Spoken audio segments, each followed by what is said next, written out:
안녕하세요. 10분 AI입니다. 저희는 인공지능과 관련한 여러 정보들, 산업혁명의 역사, 기술 소개, 분야, 사례, 빅데이터 등의 정보를 전달해드리는 유튜브 채널입니다. 그 중에서 이번 영상은 네 번째, AI 기술과 사례를 알아보도록 하겠습니다. 이번 시간의 목차는 다음과 같습니다. 사례로 빅데이터의 정의, 특징, 분석 과정과 기술, 도입 효과와 활용 사례를 소개하겠습니다.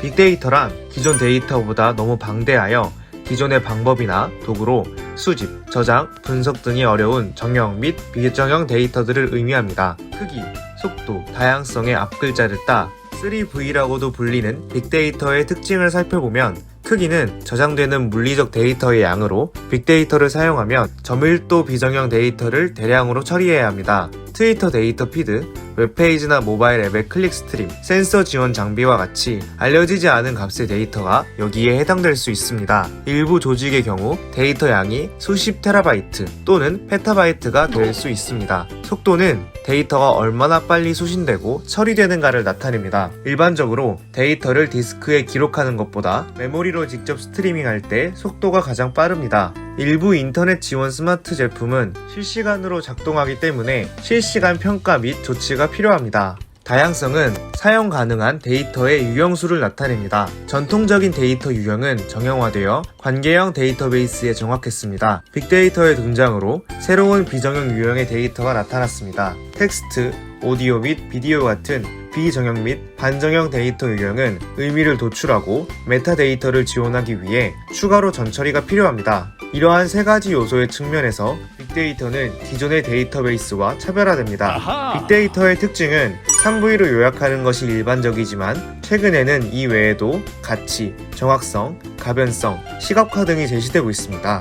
데이터 전체를 파악하고 패턴 분석이 어려워지면서 가치의 중요성이 강조되고 있고 빅데이터를 분석하는 데 있어 기업이나 기관에서 수집한 데이터가 정확한 것인지 분석할 만한 가치가 있는지 등을 살펴야 하는 필요성이 생겼고 이에 빅데이터의 새로운 속성인 정확성이 제시되고 있기 때문입니다. 또한 소셜미디어의 확산으로 자기 의견을 웹을 통해 자유롭게 게시하는 것이 쉬워졌지만 실제로 자신의 의도와는 달리 자기 생각을 글로 표현하게 되면 데이터와 맥락에 따라 의미가 달라진다고 하여 빅데이터의 새로운 속성으로 가변성이 포함되게 되었습니다. 마지막으로 정보의 가공을 위해 소모된 시간적, 경제적 비용이 무용지물이 될 수 있기 때문에 빅데이터의 정보는 사용자의 사용 대상자가 쉽게 이해할 수 있어야 합니다. 이러한 필요성으로 인해 빅데이터의 새로운 속성으로 시각화가 제시되고 있습니다. 앞으로 정보사회가 발전할수록 이러한 속성들은 더 추가될 것으로 전망됩니다. 전통적인 데이터와 빅데이터의 특징을 비교해 보겠습니다. 전통적 데이터는 전통적 정보 서비스, 빅데이터는 일상화된 정보 서비스가 데이터 원천입니다. 업무와 효율성이 목적인 정통적 데이터와 달리 빅데이터는 사회적 소통, 자기 표현, 사회 기반 서비스를 목적으로 합니다. 또한 생성 주체를 보면 전통적 데이터는 정부와 기업 같은 조직이고 빅데이터는 개인 및 시스템을 주체로 하고 있습니다. 데이터 유형을 보면 각각 정형 데이터, 조직 내부 데이터, 비공개 데이터를 사용하고 비정형 데이터, 조직 외부 데이터, 일부 공개 데이터를 사용합니다. 전통적 데이터는 데이터 증가량이 관리 가능하며 신뢰성 높은 핵심 데이터를 사용합니다. 빅데이터는 기하급수로 양적 데이터가 증가하며 쓰레기 데이터의 비중이 높습니다. 또한 문맥 정보 등 다양한 데이터를 가지고 있습니다. 전통적 데이터는 정부, 기업 등 대부분 조직이 데이터를 보유하고 있으며 빅데이터는 인터넷 서비스 기업, 포털, 이동통신 회사, 디바이스 생산 회사가 데이터를 보유합니다. 전통적 데이터는 정형 데이터를 생산, 저장, 분석, 처리할 수 있는 전통적 플랫폼을 이용하며 빅데이터는 비정형 대량 데이터를 생산, 저장, 분석, 처리할 수 있는 새로운 플랫폼을 이용합니다. 빅데이터 분석 과정은 6단계가 있습니다. 1단계, 데이터 인식 단계는 분석을 전제로 가용한 데이터를 확인하는 단계입니다. 2단계, 데이터 수집 단계는 조직 내외부의 여러 데이터 소스로부터 필요로 하는 데이터를 수집하는 단계입니다. 3단계, 데이터 저장 단계는 대용량의 정형, 비정형 데이터를 데이터 분석 및 활용을 위해 저장, 관리하는 단계입니다. 4단계, 빅데이터 처리, 분석 단계는 통계 분석을 이용하여 다양한 형태의 데이터로부터 관계, 패턴 등 알려지지 않은 정보와 지식을 찾아내는 과정입니다. 5단계 빅데이터 시각화 단계는 데이터 분석 결과를 쉽게 이해할 수 있도록 분포 시각화, 인포그래픽 등 시각적인 수단으로 정보를 전달하는 과정입니다. 마지막 6단계인 데이터 활용 단계는 데이터 분석을 통해 추출한 정보, 지식 등을 의사결정에 활용하는 단계입니다. 빅데이터 수집 기술에는 아래와 같이 다양한 기술을 통해 정보를 수집할 수 있습니다. 로그 수집기는 내부에 있는 웹 서버의 로그를 수집하는 것으로 웹 로그, 트랜잭션 로그, 클릭 로그, DB 로그, 사용자 로그 등을 수집합니다. 센싱은 각종 센서로 이미지, 음성, 온도, 전력, 전압, 압력, 화학물질, 전파 반사능, 수온, 강수 수량 등의 데이터를 수집하는 것을 의미합니다. 크롤링은 주로 웹 로봇, 크롤링 프로그램으로 거미줄처럼 얽혀있는 인터넷 링크를 따라다니며 방문한 웹사이트의 웹페이지라든가 소셜 데이터 등 인터넷에 공개되어 있는 데이터를 수집합니다. ETL은 데이터의 추출, 변환, 적재, 다양한 소스 데이터를 취합하여 데이터를 추출하고 하나의 공통된 방식으로 변환하여 데이터 웨어하우스에 적재하는 과정을 지원합니다. 여기서 데이터의 전처리와 저장 단계가 진행되기도 합니다. RSS 리더, 오픈 API는 데이터의 생산, 공유, 참여 환경인 웹 2.0을 구현하는 기술로 필요한 데이터를 프로그래밍으로 수집합니다. 다음으로 빅데이터 저장 기술에 대하여 알아보도록 하겠습니다. 데이터에서 의미 있는 정보를 추출하려면 효율적으로 저장하고 관리하는 기술이 필요한데 데이터 저장 관리는 추후 사용할 수 있도록 데이터를 안전하고 효율적으로 저장하는 것을 말합니다. 빅데이터는 대용량, 비정형, 실시간성, 특성을 수용할 수 있는 저장 방식이 필요합니다. 특히 대량의 데이터를 파일 형태로 저장할 수 있는 기술과 비정형 데이터를 정형화된 데이터 형태로 저장하는 기술이 중요합니다. 분산 파일 시스템은 컴퓨터 네트워크로 공유하는 여러 호스트 컴퓨터 파일에 접근할 수 있는 파일 시스템이고 NoSQL은 데이터 모델을 단순화하여 관계형 데이터 모델과 SQL을 사용하지 않은 모든 DBMS 데이터 저장 장치에서 사용합니다. 병렬 DBMS는 다수의 마이크로 프로세서를 사용하여 여러 디스크의 질의, 갱신, 입출력 등 데이터베이스 처리를 동시에 수행하는 데이터베이스 시스템입니다. 네트워크 구성 저장 시스템은 서로 다른 종류의 데이터 저장 장치를 하나의 데이터 서버에 연결하여 총괄적으로 데이터를 저장, 관리하는 것입니다. 빅데이터 일괄 처리 기술은 빅데이터를 여러 서버로 분산하여 각 서버에서 나누어 처리하고 이를 다시 모아서 결과를 정리하는 분산 처리 기술 방식입니다. 빅데이터 실시간 처리 기술은 데이터가 생성되면 곧바로 처리하는 방식으로 실시간으로 생성되는 데이터들이 시냇물처럼 끊임없이 흘러나온다고 하여 스트림 처리 기술이라고도 부릅니다. 빅데이터 처리 프로그래밍 지원 기술은 맵리듀스와 같은 프로그래밍 모델을 기반으로 합니다. 분산 데이터를 처리하는 프로그래밍 언어도 있고 병렬 처리를 하는 고성능 데이터 플로우 언어와 실행 프레임워크도 있습니다. 빅데이터 분석에 사용하는 기술은 대부분 통계학과 전산학, 특히 기계학습과 데이터 마이닝 분야에서 이미 사용한 것들입니다.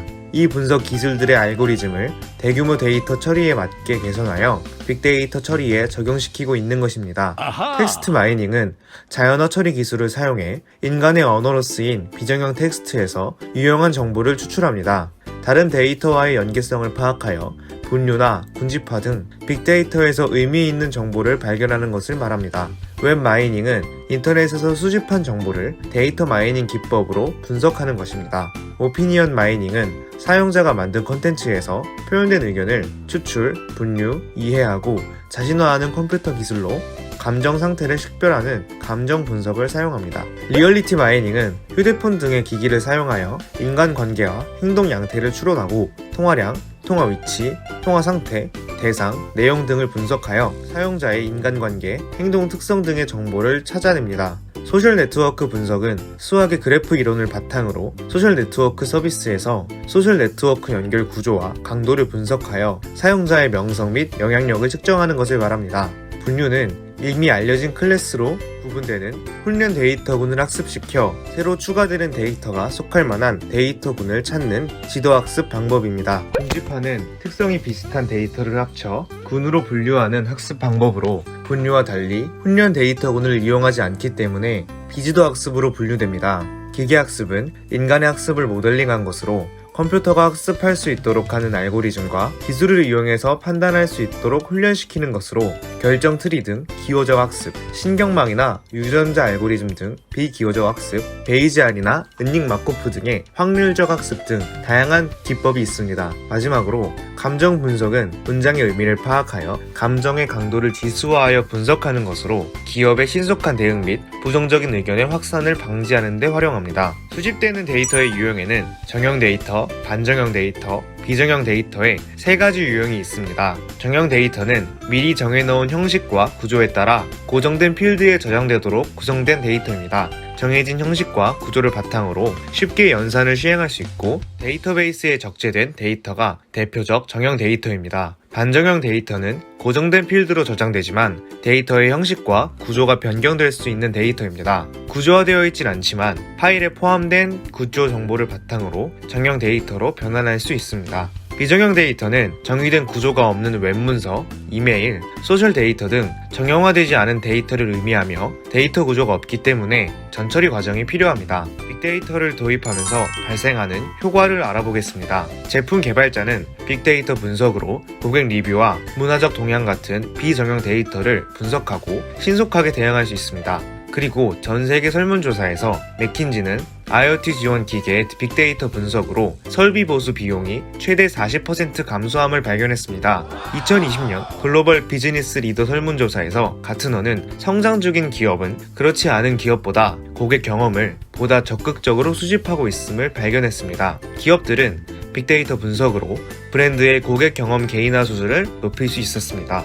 코로나19 팬데믹으로 인해 많은 비즈니스 리더들은 운영 중단에 매우 취약함을 깨닫게 되었습니다. 빅데이터 인사이트는 기업이 리스크를 예측하고 예기치 못한 상황에 대비하는 데 도움이 될 수 있습니다. 조직 내 모든 프로세스에 고급 빅데이터 분석을 적용하면 비효율성을 발견할 뿐만 아니라 신속하고 효과적인 솔루션을 구현할 수 있습니다. 빅데이터가 제공하는 인사이트를 통해 기업은 비용을 절감하고 고객을 만족시키며 제품을 개선하고 비즈니스 운영을 혁신할 수 있었습니다. 아마존은 빅데이터 분석 시스템을 통해 고객이 어떤 상품을 좋아할지 예측이 가능합니다. 빅데이터가 예측한 추천 상품은 고객이 아마존에서 쇼핑을 하는 동안 배너 형태로 공개됩니다. 또한 가격을 최적화할 때 빅데이터를 활용하여 경쟁 업체의 방대한 데이터를 수집해 가격을 10분마다 최적화합니다. 할리우드는 빅데이터를 활용하여 예측 불가능할 줄만 알았던 영화 흥행을 예측합니다. 할리우드에서는 영화 한 편당 제작 예산이 늘어나는 추세인데 흥행에 실패하면 제작사는 파산하게 됩니다. 이를 방지하기 위해 할리우드에서는 마케팅을 적극적으로 이용하고 전체 영화 제작 예산의 10% 이상을 마케팅 비용으로 사용한다고 합니다. 스타벅스는 신규 매장을 내기 전에 빅데이터를 기반으로 상권을 철저히 분석합니다. 다른 스타벅스의 위치, 교통 패턴, 지역 인구 통계 등의 데이터를 다량으로 수집하고 분석하여 최상의 입점 위치를 찾아냅니다. 또한 이 분석을 통해 신규 스타벅스 매장에 의해 기존 매장이 얼마나 타격을 입게 될지도 예측합니다. 자체 어플리케이션을 통해 소비자들의 정보를 수집하고 그 정보를 바탕으로 고객의 취향에 맞을 법한 신메뉴를 추천해주는 서비스를 제공합니다. 자라 매장은 매일 데이터 분석을 실시합니다. 자라의 모든 옷에는 RFID 태그가 붙어있어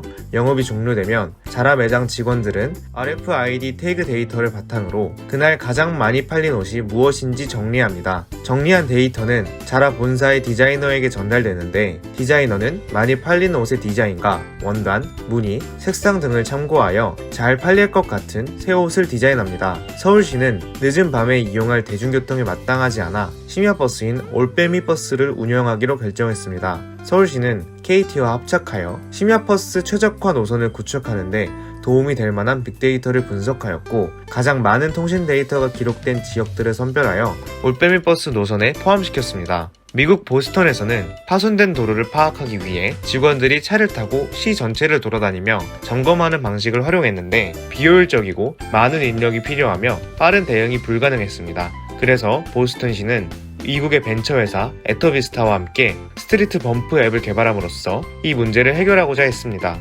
이 앱은 운전자의 스마트폰을 이용해 도로 노면이 파인 곳을 자동으로 감지하고 그 위치를 보스턴시 도로관리국에 데이터를 전송하는 것을 도왔습니다.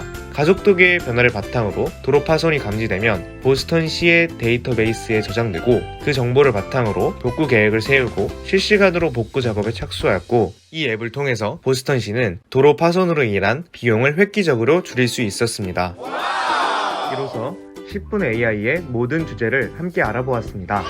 저희가 준비한 총 5개의 영상들 잘 보셨나요? 저희의 영상을 보고 AI에 관해 도움받으신 분들이 있으시다면 저희 채널이 목표를 달성한 것 같고 감사하다는 말씀 드리고 싶습니다. 지금까지 시청해주신 여러분께 감사드립니다.